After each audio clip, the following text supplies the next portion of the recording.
Okay, alright, now we're gonna do the landing gear of the airplane with all the ropes and stuff. So then first, if we look at this, they're obviously not up against the fuselage. They're attached by rigid ropes, which the rigid ropes will actually flex a bit and provide a tiny bit of suspension.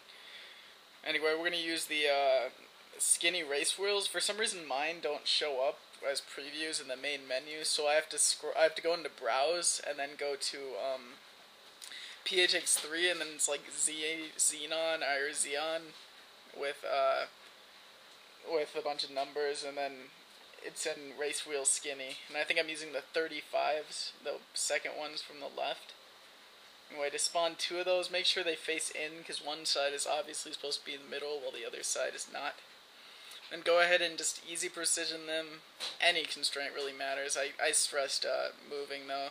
And put them two from the front, just on the very bottom, because we're going to be stacking these, so it doesn't matter what kind of constraint you use. And just go ahead and lock those into place, and then we're going to pull out our stacker tool, and I believe I stack it down by 25, just like I did with the rudder, but look at the video just to make sure, because I cannot read it for the life of me right now. Pretty sure it's 25 though, and it doesn't matter that much in the end anyway.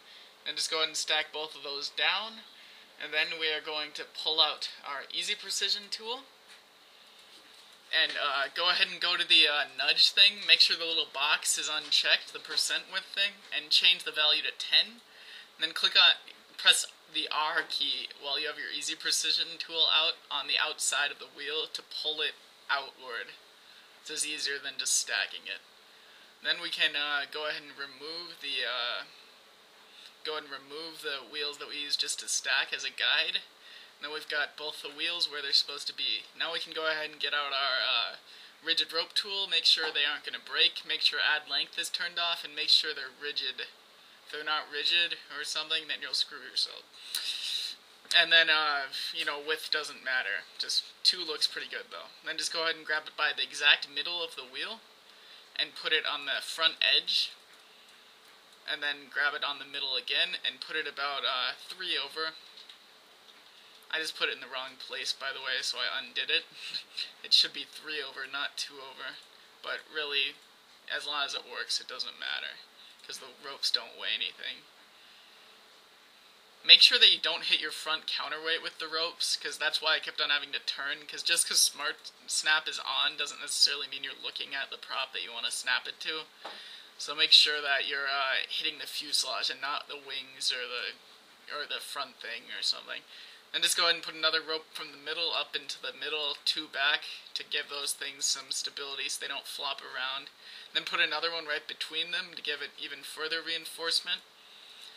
Then this looks good enough, but it's not. If you hit the ground hard, it's gonna force the ropes to flex over, so your wheels will spaz out a lot easier.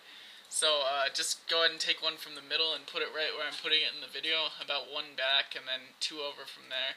If you try to put it 2 over from there though, you're gonna hit the wing if you try to use Smart Snap, so I just carefully placed it manually, just using my eye, because it doesn't matter just as long as it's even with that line. And then put as close as you can to the wing without actually hitting the wing. Then we're done with the ropes, I believe. That's going to give you nice... It's still possible to make the wheel snap past where it's supposed to be, but it's a lot harder. You'd have to really hit the ground hard. Okay, now we're going to pull out our ADV ball socket tool. I have a preset for this. You might want to set one up too. Set the X minimum to -180, and then 180 for the max. And then for Y and Z, just have -0.1 for the minimum and 0.1 for the maximum. Make sure free movement's on and no collide is on. Basically what this is going to do is it's just going to hold your wheels on an axis, because if you notice they're attached to ropes, they're not using axes, so they'll just swing around freely, in whatever direction, but the advanced ball socket will lock it to the axis. This is why we have to be even with the plane, otherwise it will not work. Then just go ahead and hit the wheels on the outside, and then hit the fuselage, and that's going to lock them to their axis, like I said before, but then they're free spinning on the X, so they can still spin even though they're locked to an axis. Then if we unfreeze it, it works perfectly. But make sure that if you unfreeze it, you get an advanced dupe of it, because otherwise you can screw up what you're doing a little bit. So, and then always paste it to the same axis. Make sure that that checkbox is checked. Then we need to change the weight of the wheels. Since the wheels weigh 200 right now, just change them each to 20, and that'll do it.